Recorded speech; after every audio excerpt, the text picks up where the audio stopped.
Okay. So I'm turning you down a little bit. Thank you to all those that have given, are giving, and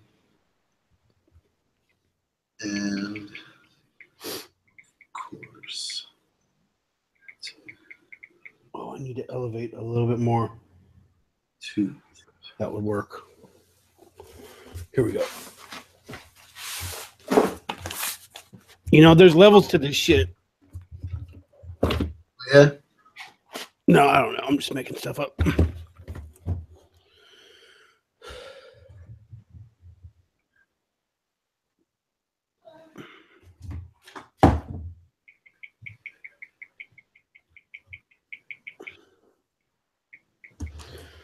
I don't understand.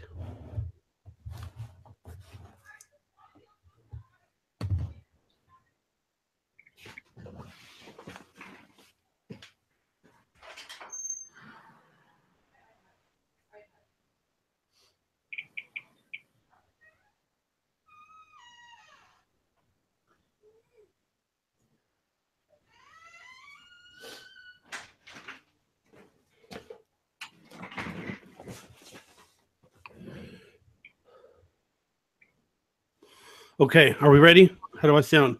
Ready when you are. Sound A1. There's also a cool. Oh, great. There's also a cool thing I can do.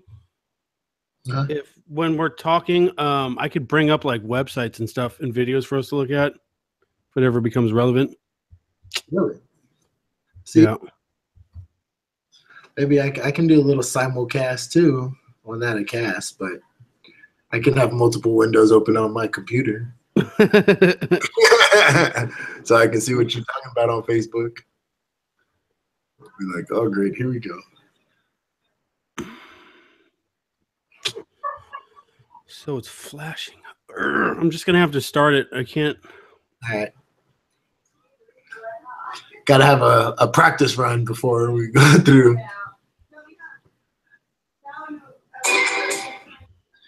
A little.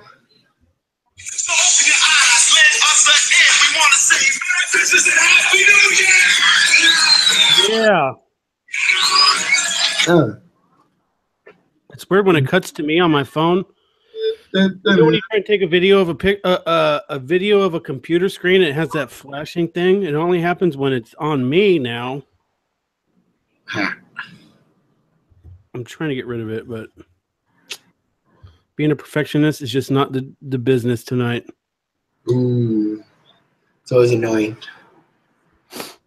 All right, so we are rolling.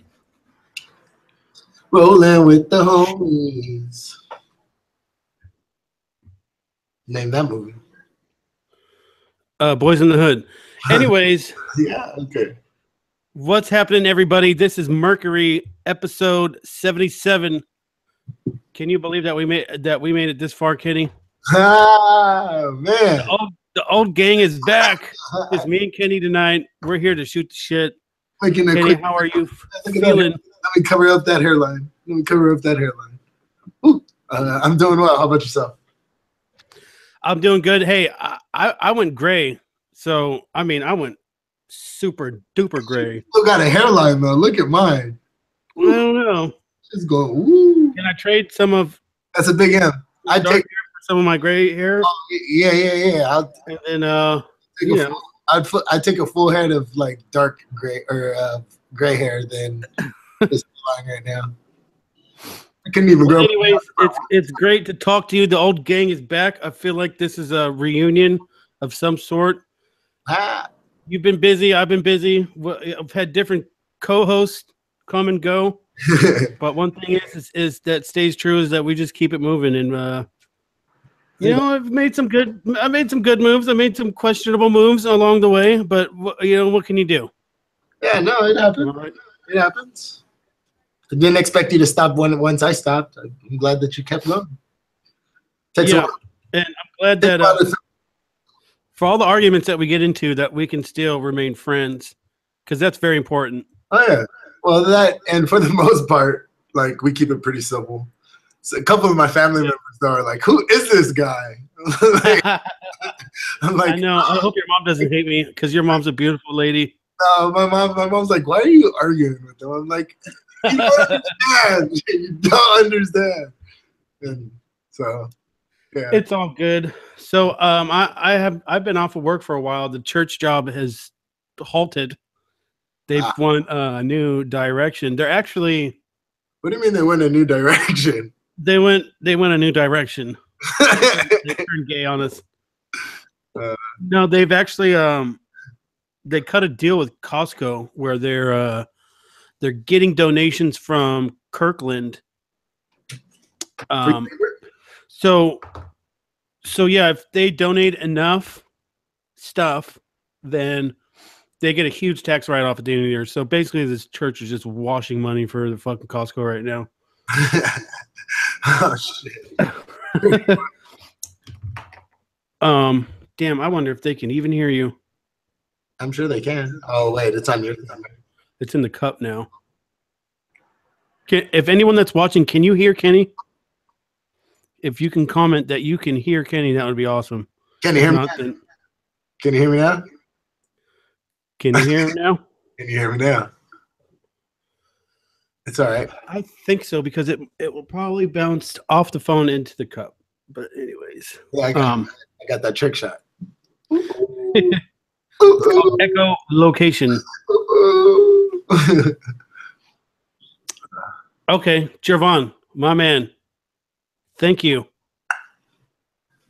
Thank you for that. Thank you very much. Oh, I see you. Take it all off, bro. Oh. I closed the garage and now it just got a little stuffy in here. I'm over here in Bakersfield, California. Represent Henderson, Nevada. So what do you think about this? About first of all having college games played in China? I mean, well, yeah, they started. What the hell is going on with people playing basketball games in China? Yeah, I think Cal football played in Australia. I think this past year. Yeah, but why are we doing that? It's I don't know. We're becoming globalist, Travis. We're becoming globalist. That's what's happening. We're becoming it's becoming so like universal just to travel, or like so easy now.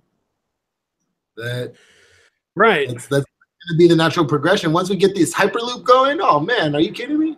You're gonna have. It's crazy to think that before the airplane, people traveled on boats, and it's like, hey, I'll see you in a couple months. Could you imagine? See you in a couple months, and I hope no one dies. And if they do, send me a postcard. You can legitimately count the horsepower on one hand. People try to. Oh man, that's great. But so we have people that play at UCLA going over there to China, which they operate on a different set of rules than we do. And then we got these knuckleheads trying to steal stuff. Yeah, well, people that have no business trying to steal stuff. I know. It's not like you come from like an impoverished family. I mean, your brother plays for the Lakers, just got cut a huge contract, and now you feel the need to steal stuff. I actually don't know the whole, like, I saw the headlines, but I didn't even care to read it because it seemed so pointless. Like, if you're still in, I don't even like. I feel like, yeah, I don't know. Did they get suckered into it? Did they get told they can have it, and then like, bam, like what? I don't know. But basically, anyone that ever goes to China, you better mind your P's and Q's because shit goes down. Any Asian country, like anywhere. That story when we were kids, when that kid went to Singapore and spray painted on all those cars. And what? You remember that? Yeah. And he got caned the fuck up. I mean, when I first moved out to Vegas, I read something because they did it was like an anniversary year, like 20 years or something like that. And what'd they say? He was like scheduled to get like 100 lashes or whatever. I mean, he only ended up getting. They said it was 13. Yeah, well, whatever number it was, like they said that he deserved more. Yeah, Singapore. They're not messing around in Singapore. Man. But it's just, you know, and now it appears, and you're not going to like this, but it appears that Trump negotiated the release. Did he get it? I saw something on the news about it, but I didn't know if it was just like trolling or if it was serious. Well, it was weird that he was already actually over there for, you know, he's doing his Asian tour. So I think he was over there and said something, but they were supposed to be held for trial for the next couple of weeks, but they arrived back on a plane. Oh, they got him. He got him released. Yeah, he got him released. I see Trump getting the criminals released. Look at you fighting for criminals. A part of me is like, these people need to learn a lesson that you don't go to another country and break their laws and think that you don't go anywhere. You don't, for whatever reason, that it's okay. You don't do that here. Why would you do that there? That's a simple rule to live by. If you want to in the U.S., you do that here, you get a slap on the hand, you get a fine, you get a court date, and depending on, if it's grand auto or whatever or grand theft, then you might go to jail, but you're gonna get sent through the loop, get home, sent out with some papers, and have a court date. But over there, we're talking 10 years in jail. Like what?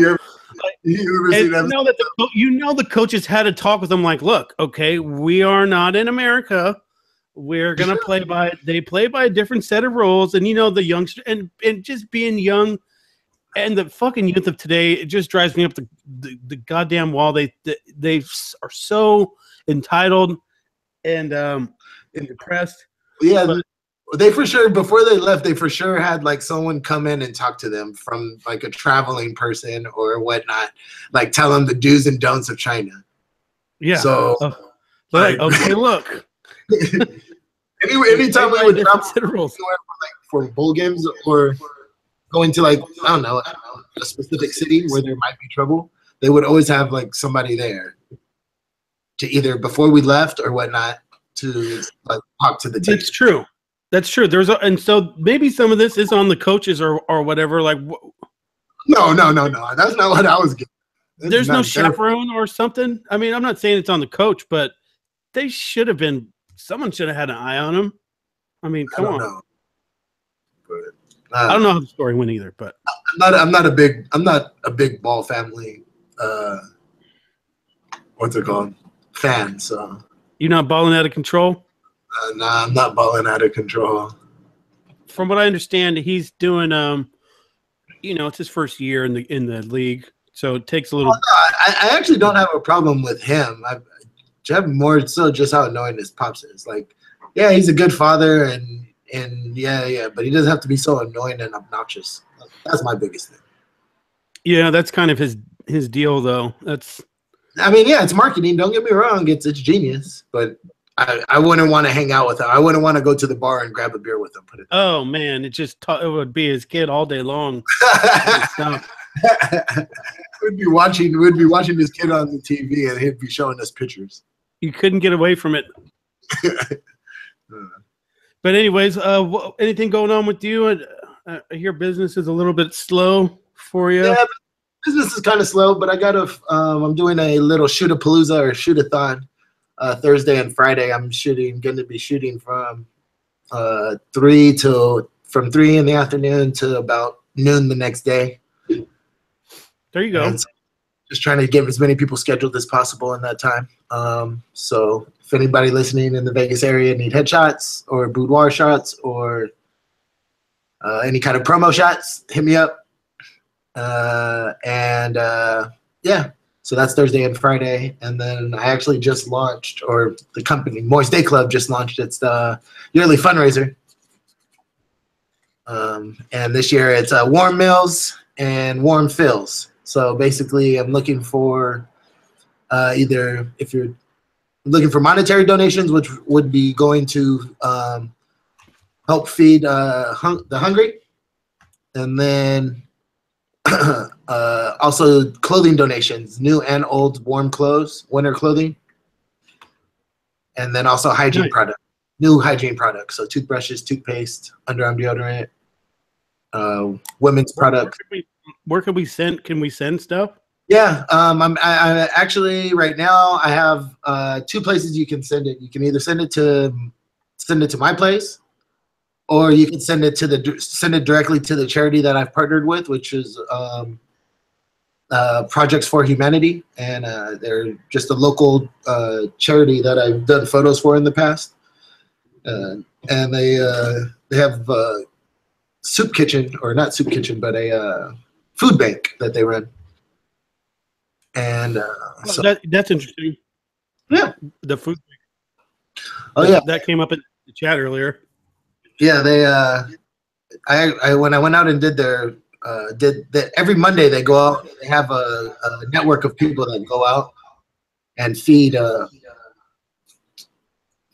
less fortunate over in this area, and they bring a big trailer full of stuff so people can take home food and whatnot. And it's the time I went, there was probably close to like 350 people, maybe probably even more, that came, and everyone left full and with a plate of food and food to bring home. So it was really impactful, and I've been meaning to get back to do more stuff with them throughout the year, but it's just been it's been a crazy year. So unfortunately, I haven't made it, but now I'm doing it right now. So that's cool, man. Yeah, it almost feels like we do it for a selfish reason sometimes, because it makes us feel good that we're making a change, but it's really for the people that need it. I do. You know, I'm one of those suckers. If someone asks me for $1, like yesterday, I put $5 in someone's tank at the gas station. Yeah, you know, I got it. They need it.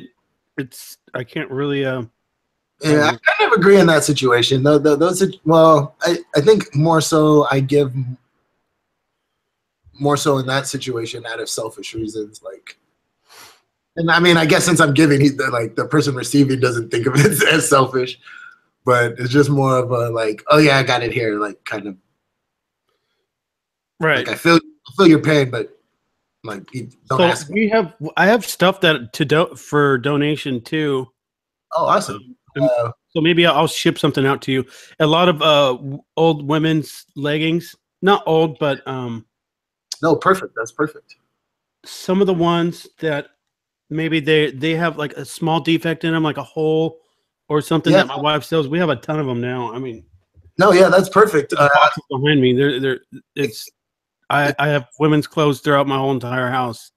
If you whatever you have, send it, and I'll even make you guys a sponsorship, or shoot, or I don't know. This is a PGO cast. Yeah, we'll talk about it later. Yeah, no problem. But man, that would be man. He just got me juiced. Because I'm really scared about the clothing part. I'm like, I don't know how people are like gonna get it. Like, well, we were either thinking about like a women's shelter, but if it's nonprofit, then it's something that would be good for us to do if it's nonprofit. Yeah. I mean, I can even get you guys a receipt for it, whatnot, for the business. Yeah, we would want a receipt. Yeah. I could do that. It's not a problem. I think you guys have to evaluate kind of what it's worth. Okay. Yeah. Perfect. We'll definitely set that up then, because we were looking to do that. Because we got. Yeah, they're a 501c3, so they have all their paperwork and whatnot. Well, right on, man.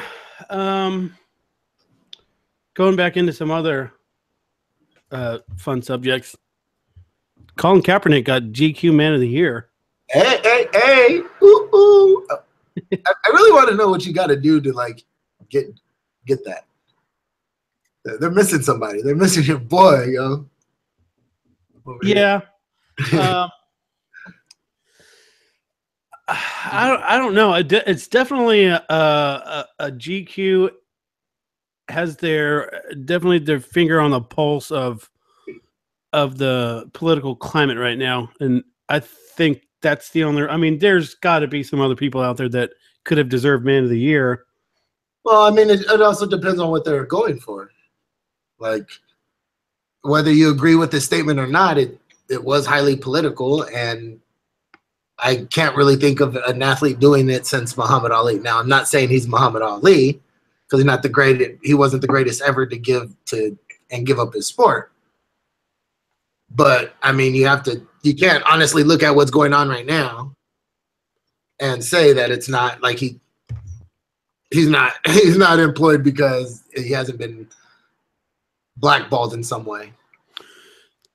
So I think Sean had a good point about it, and I want to get your take on it. You know, Sean. Yeah. Not Coca. The other one. Gotcha. His theory behind it was that he just did it at the tail end of his career when he knew that his abilities and all that was declining, just to try and make some noise and get some recognition towards his name, possibly. I don't know that, and I might be butchering. I mean, no, I've heard that theory before as well, and I mean, no one really honestly knows. That could very well have been it, but at the same time, like, who's to say really? Yeah, he had what, one down year. The year that he was coming off of was a down year. That was after he lost his head coach. But it was a really down year. Yeah, it was a really down year, but he also lost his head coach and his offensive coordinator.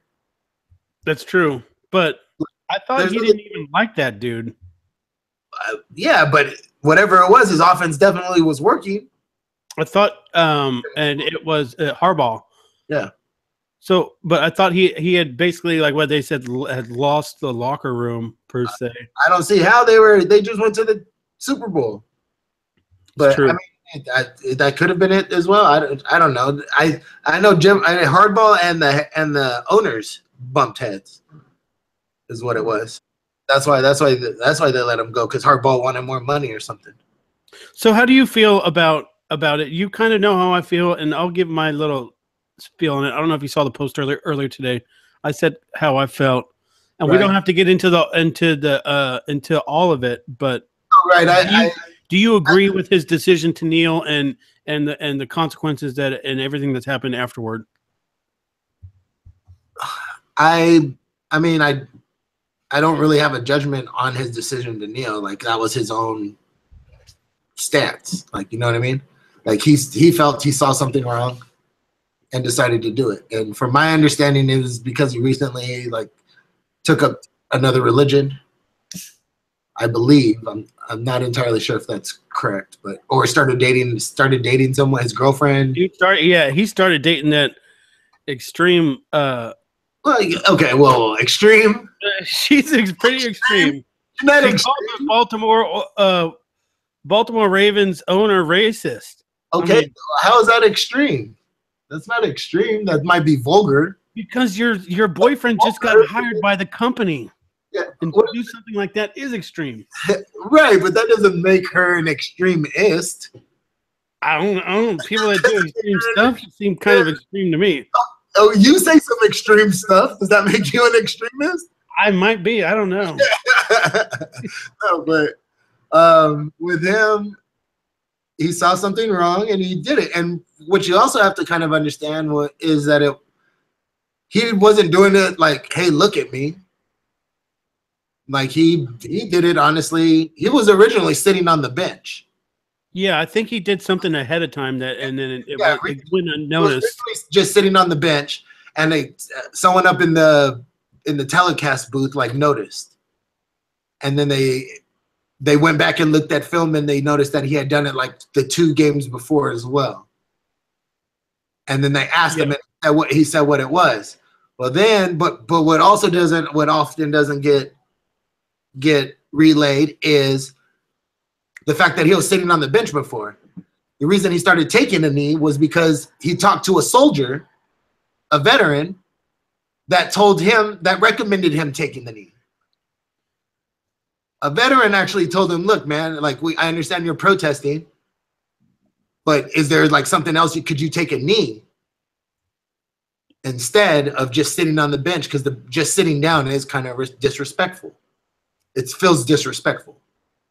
And so Colin Kaepernick compromised and started taking a knee. So and that's what often doesn't get reported. But I posted a link a couple of weeks ago about it, maybe even a month or 2 ago about it. And I was shocked because I didn't even really know that story.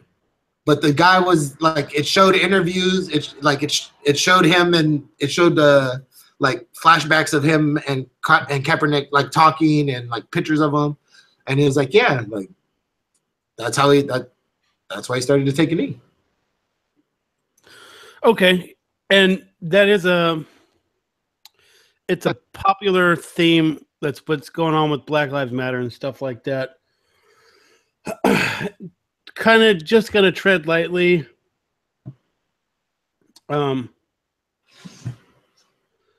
And just say that I think that the people are misinformed about the reality of the situation, and that the cops have a hard job. We've gone through this before.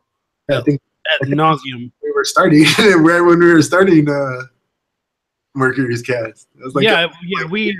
If you go back and listen in the description of previous episodes, me and Kenny, we've really have dove into this subject, but it just seems like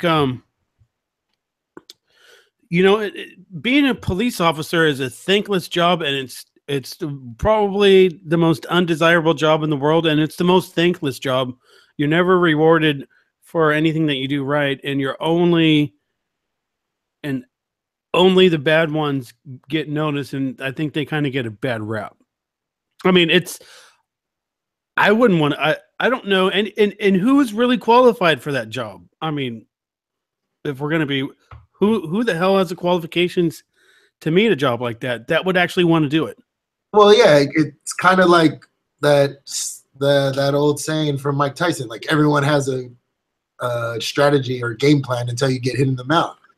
Like imagine what happens when a cop approaches a scene. Like he probably goes through his rundown. Okay, do this, do this, do this, do this, do this, and then shit breaks loose, and then it's like, well, shit, I'm just falling back on whatever's going to keep me alive.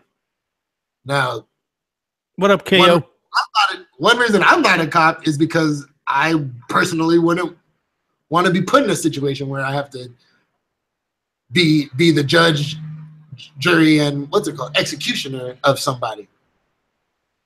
Right, and so, and each case needs a case by case analysis, and I hate the ones on both sides where either Black Lives Matter, Blue Lives Matter. You got to look at the evidence that we have. Like, there's a couple egregious ones, like the dude being shot in the back as he's running away. Clearly, not fucking cool. And but there's other ones where they're kind of like you're resisting the way that you are and saying the stuff that you're saying, and it doesn't make it right that the cop's going to shoot. There's got to be other alternatives, but you have to know that you are putting your life in danger by doing this kind of stuff now. Well, yes. Even if it's right or wrong, you have to know that you're putting yourself in danger. Well, agreed, but I feel like also there's times where like cops do it intentionally.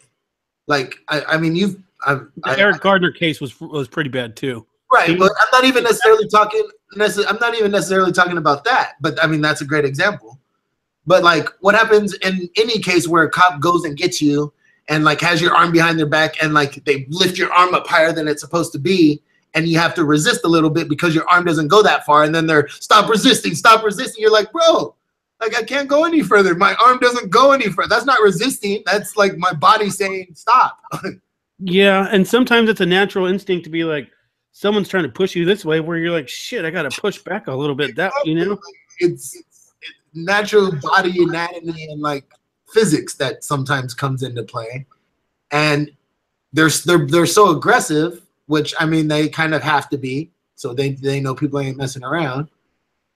But I don't know. I just feel like it's tricky. It's tricky for them. It is. If I was a cop, I would be applying as much pressure as I felt necessary. But right, you want to go home and see your family at the end of the night, and let's not pretend like there's police officers that get killed in the line of duty all the time. Well, right, but I have a solution to that. I mean, it might not be the easiest or the best. I have a feeling I know what you're going to say. When someone gets killed, whether it's cop or citizen, cops have the same response: shut the city down. I guarantee the murder rate would drop before you know it. Because with the city shut down, nobody's making any money. Simple as that. But they want to do, hey, chill out. But they want to do that because it costs too much. No, I remember the dogs now. Yeah. Well, isn't that kind of what Black Lives Matter does when someone does that they don't agree with? They pretty much have the ability to shut a city down if they have enough of them. Why should it come to that? Why doesn't the cops do it why do they only do it when one of theirs gets shot? Why don't they do it when another citizen gets shot? Well, it's not like everywhere there's somebody dying every day, like getting killed with the gunshot. Even if they just did it with gunshots, I guarantee gunshots would go down. Yeah, but now you're punishing everyone else in the whole entire city. It's not about punishing everybody else. When a riot breaks out, that's when everybody else gets punished. You shut down the city, nobody's getting punished other than people can go to work. That's not what I meant about nobody's making money. I meant all the drug dealers and people out there hustling ain't making money. So, yeah, but what about small businesses and stuff like that rely on that? I get how long does a city usually stay shut down when a cop gets shot? 24 hours. Yeah, because they get that person right away.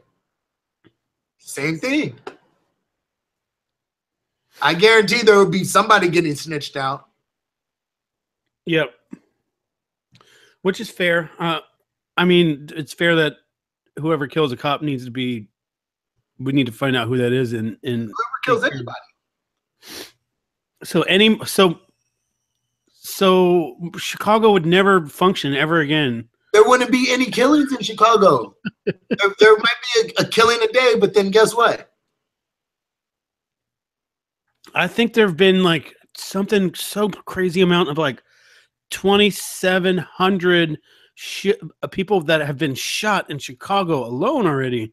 Yeah, well, I mean, I've never been to Chicago, so I can't really comment on it in terms of knowing. Like, I went to Chicago, but I went to the white part. I'm just kidding. I went to Wrigley Field.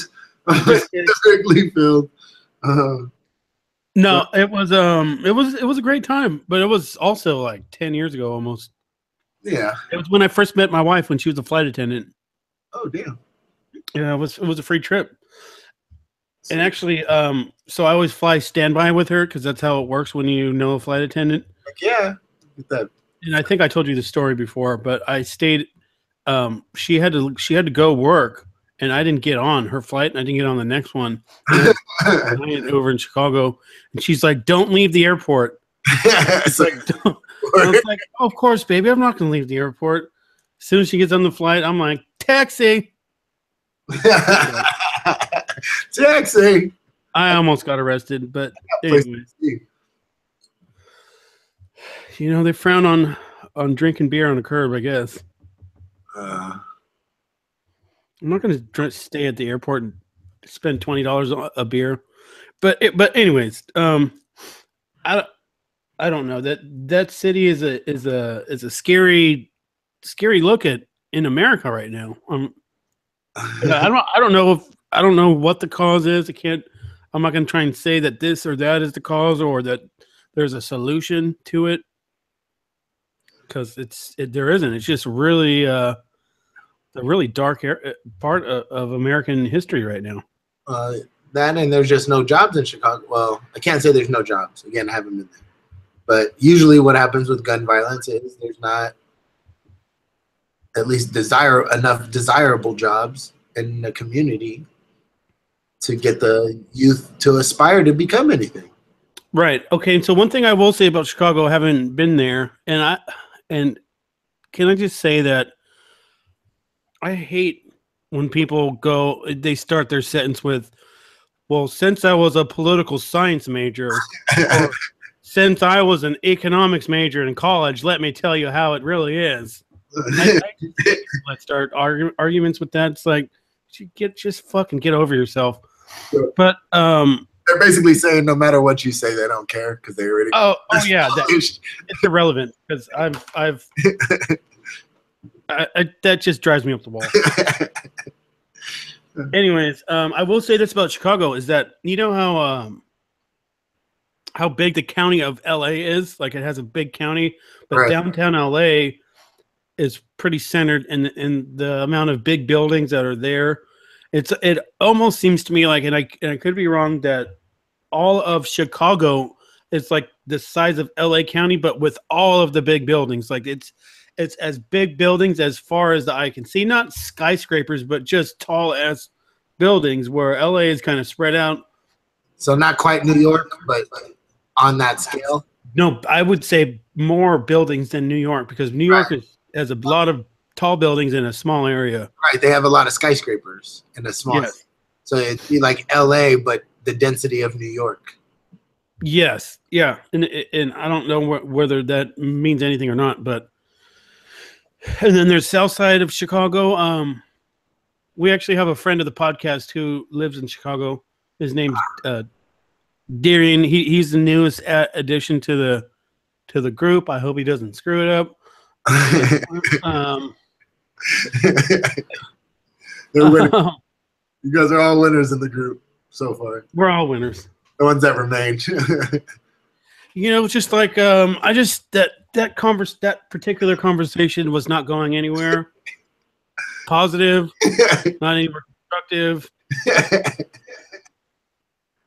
And I was kind of leaning on Sean to make the call, and he made the call, and I was like, you know what? All right, this is. I slept in that morning, and I woke up at 11:30, and I'm like, what the fuck is going on? Because I stayed up late. I don't know what I was doing, but I woke up, and I'm like, is this conversation really happening right now? And I still got love for the dude. He's still welcome on the program, man. But yeah, I mean, he wasn't saying like. I mean, you're right. It wasn't headed in a great direction. Like there was no good direction that could end in.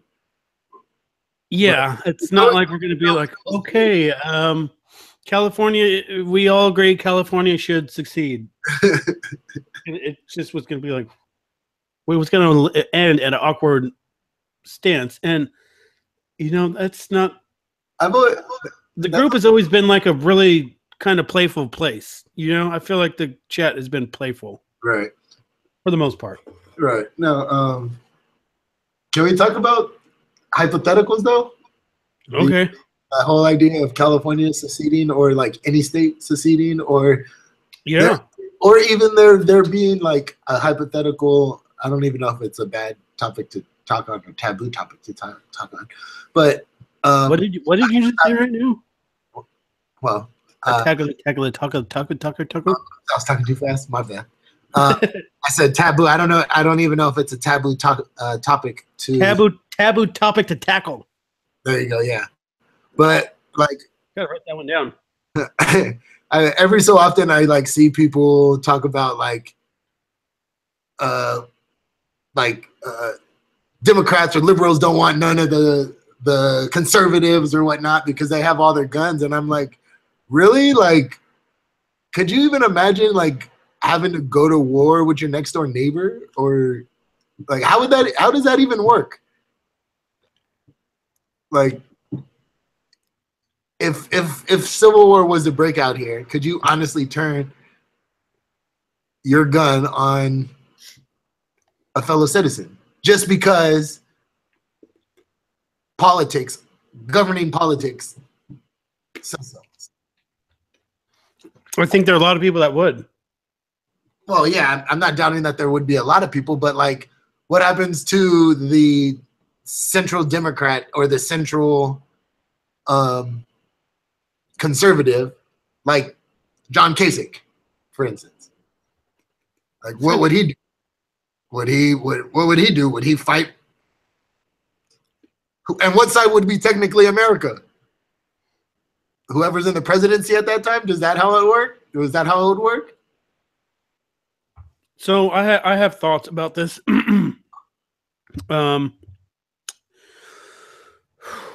So if a civil war did break out, I think it would be between the right of the country.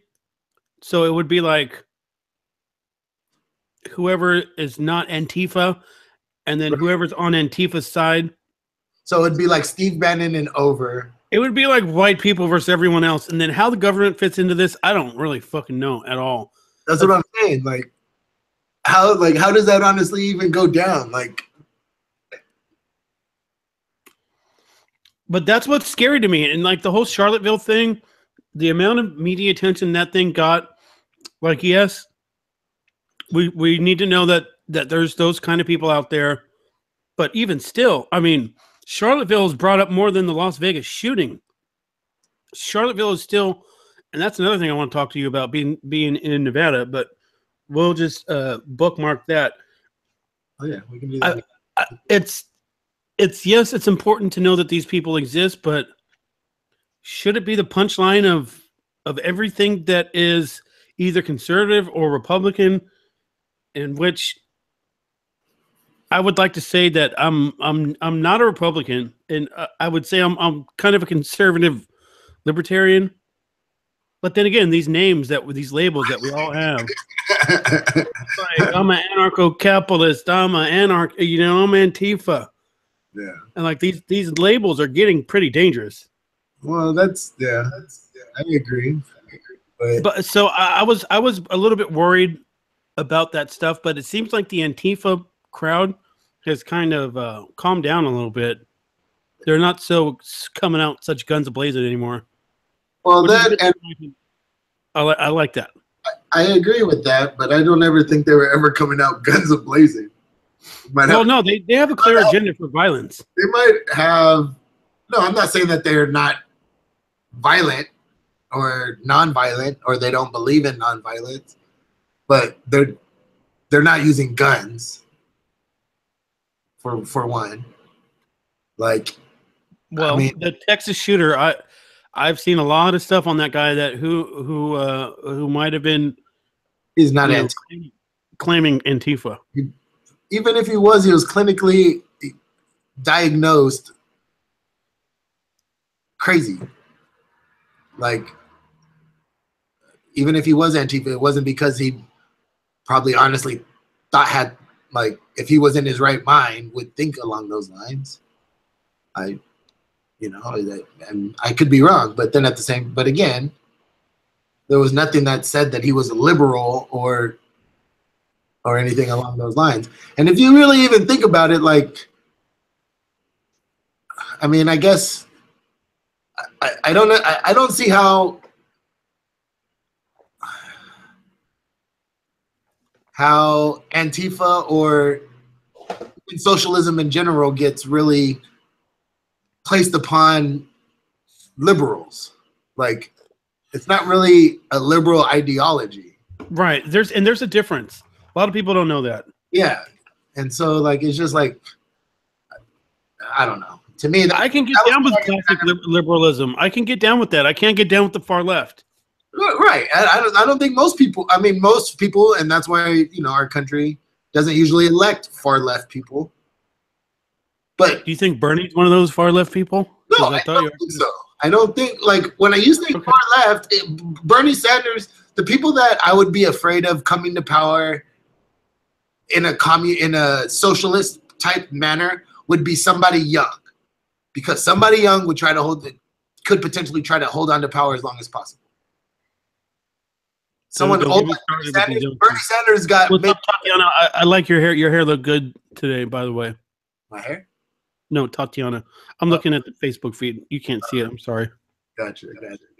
Although you can pop in on if you wanted to on your. I'm not watching. Maybe you could. Anyways, go ahead. I'm sorry, but Bernie, and then to close out this whole question, and I almost asked it earlier in the group. Would Bernie have beat Trump? Do you think? I don't think there would have been as many. What happened with Democrats or the Democratic side was the vote just didn't turn out. It wasn't that like Trump got a crazy amount more like voters than Romney and all them. people didn't show up. Like 12,000 people. I think the 12,000. I think it was like 12,000 people in Michigan alone didn't show up to vote, or there was like 12,000 less people that showed up to vote in Michigan democratically on the Democratic side than in 2016 than showed up in 2012. And what she won, she won, or she lost Michigan by what? Only a few thousand votes. So that's not to say that all the votes that didn't show up would have went to her, but you know. So with Bernie, I think they would have showed up because the excitement was there for him. There wasn't excitement there for Hillary. Do you think that the DNC burned? No pun intended. Burned Bernie. You know, I don't think. I don't know. Do I think that if I was in Bernie's shoes, would I feel slighted? Probably. Probably more than likely. But as just as looking at it as like from the outside objectively, like Bernie never really raised money for the DNC up until like up until it started to become a race between him and Hillary. But most of his fundraisers were like his own what's it called? Not CPAC, but his own political organization. Yeah, and that Donna Brazile is just not doing the Democratic Party any favors. It really doesn't matter. The only reason why, like, I don't think it would be such a big deal if things weren't so politicized today. Like, if there wasn't so much going on with Trump every day on the thing on TV, I don't think that it would have been, or it might have been blowing up even bigger, but it wouldn't have been as much. Like, what if you think she would have came out with this book if Hillary would have won? That's a good question. You know what I mean? Like, that probably would. For a recap, for anyone listening, Donna Brazile was also the person caught giving the questions that were going to be in the debate. I think it was the second debate to Hillary Clinton.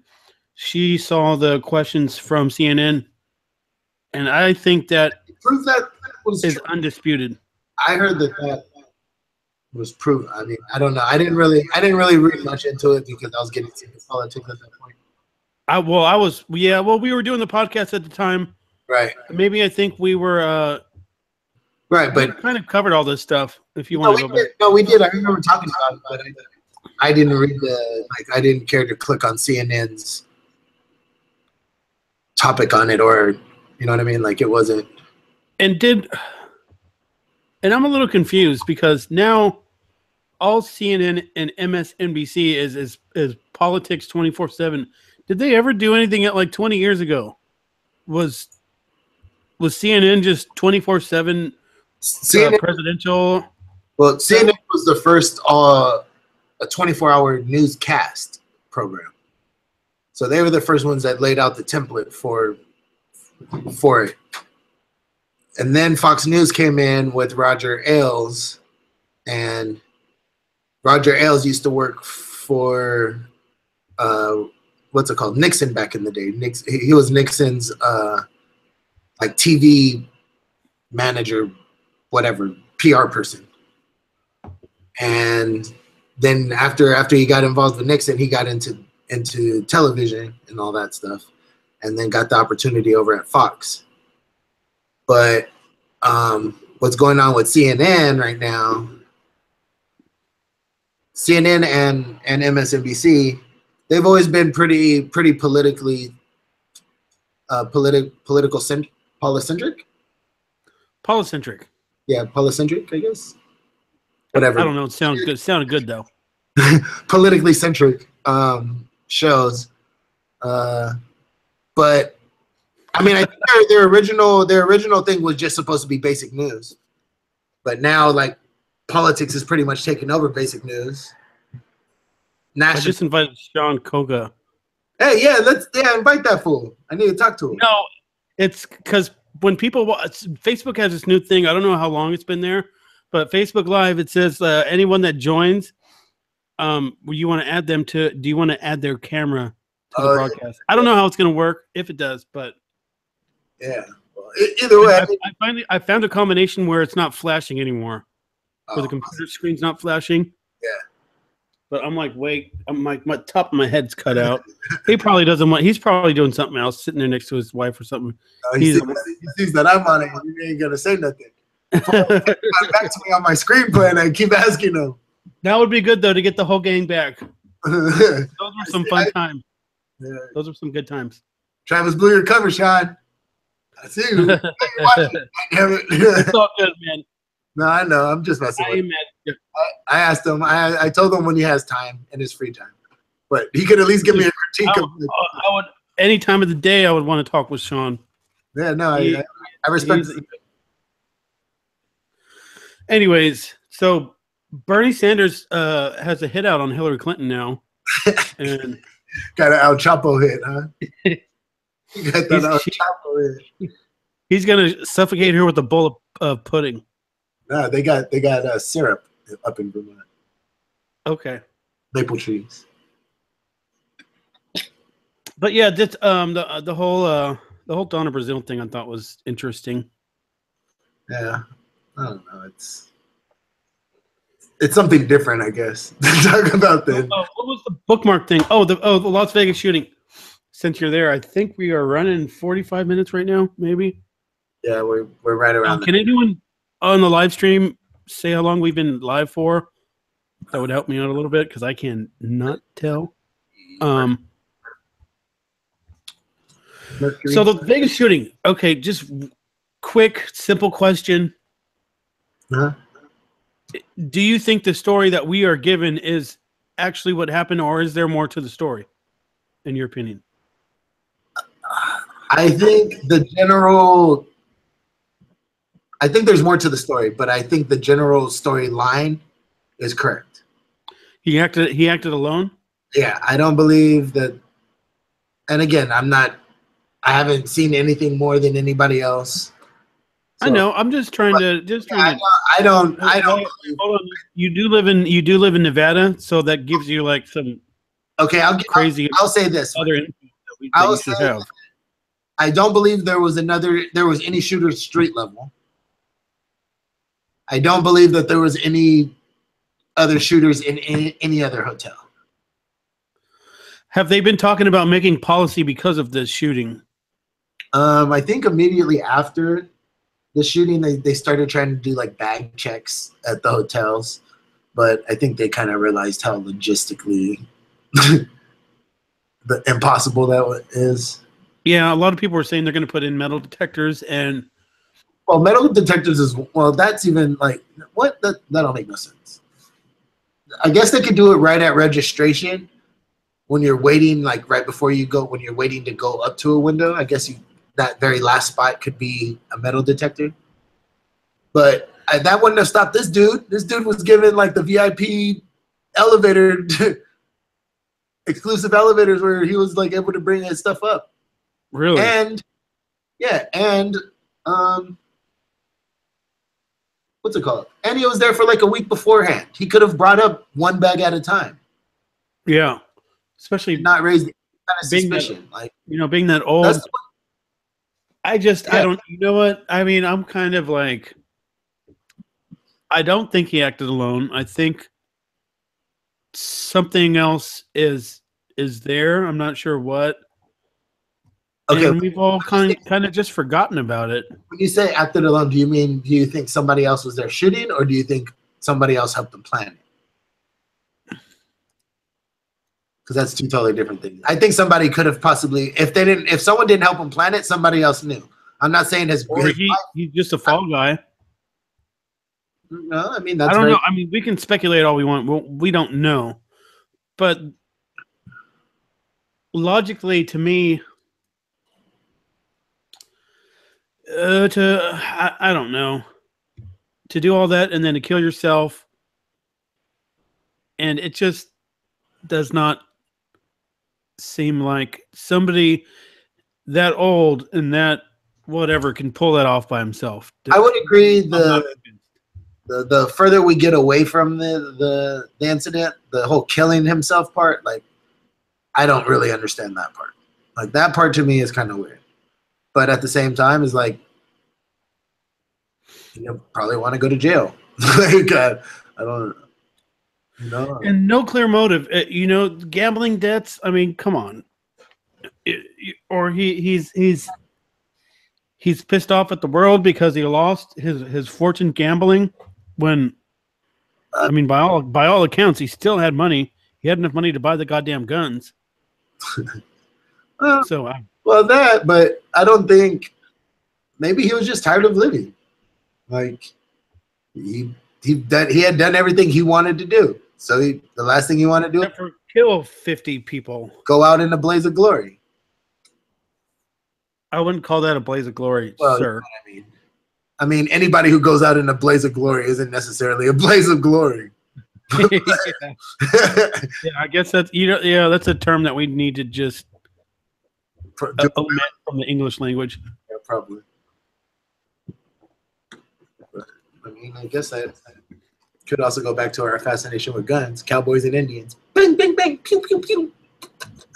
It's true. Blazing saddles and a blaze of glory. So yeah, and then the more shootings that there are, the more that we're just going to forget about this one. Yeah. Well, yeah, we got to also put in context what all has gone down since then. So we had the most recent one was Texas, and then there was Florida. No, New York. I think there was the New York truck massacre, and then there was another shooting. It's like there's an event every single fucking week now. There was another church shooting in Tennessee or whatever that same day or same night, but it was a white dude. Yeah, well, that doesn't count. Of course, it doesn't count. He was white. He was just mentally insane. That's all it was. Oh man, yeah. But the guy in New York. Right, he was they got him alive though, right? He was an immigrant from Uzbekistan. Yeah. And then Trump said we need super vetting. We need to step up the ultra vetting already. So we gotta have super mega. He wasn't even on the ban list. Good old Trump. Part of me respects his I respect him because he actually did what he said he was going to do. He said it would be easy to become president. That motherfucker did it. But excuse my language. But so no, you don't have to excuse your language. So here's another thing that I recently caught wind of. So Trump used to rewind a little bit. There was a expo in LA. It was a real estate convention, people that sell a bunch of real estate or something or other. And the guy that one of the key speakers of the event was talking about how Trump used to go there all the time.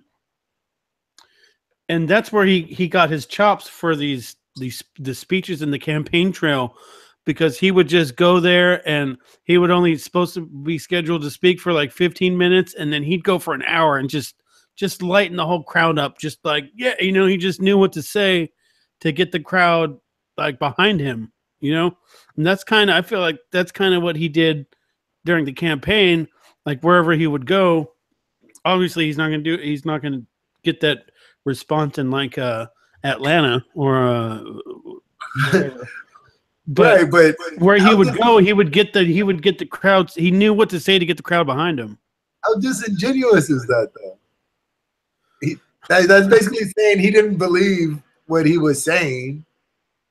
There's no way you can't. I mean, I guess since he was saying the same thing over and over, he could believe it.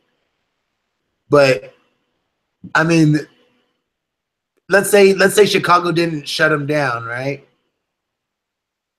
Like, would he have gone in there and started speaking like liberally? I don't know. That's a good question. I mean, like, if he can read the crowd.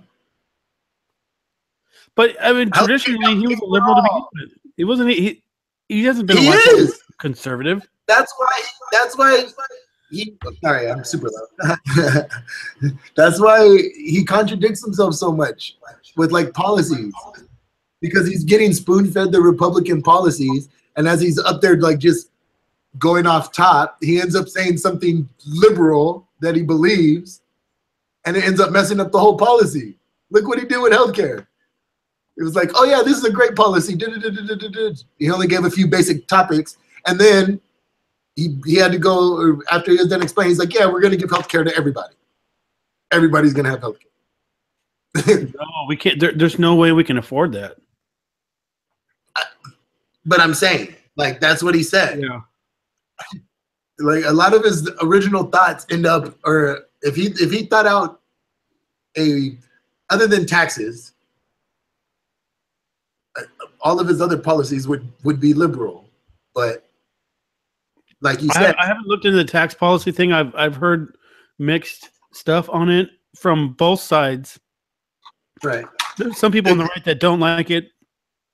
Yeah, it's good if you live in the middle America flyover country. If you live on the coast, though, you're pretty much screwed.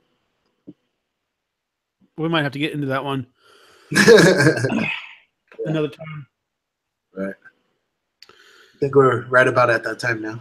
Yeah, I think we are. It was good to chat with you again. It feels like the old times, and I'm glad I got that flash worked out on the Facebook. We're gonna have to do a little revamping on that. Yeah. Thanks for anyone that dropped in. I think there was 20 or 30 of you, and there'll be some replay viewers. We'll get some of the kinks worked out. But please go to Mercury's Cast on iTunes and rate and review, or you can go to the Facebook page. Did you see that that smear campaign that was run against me? Kidding? I saw you. You're like